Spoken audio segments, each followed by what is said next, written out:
A split layout creates a modern design by giving equal importance to both visuals and information.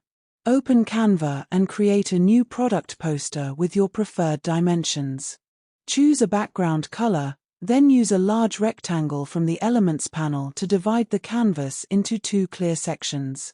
Upload your product image and place it on one side of the layout, allowing it to take up most of the available space.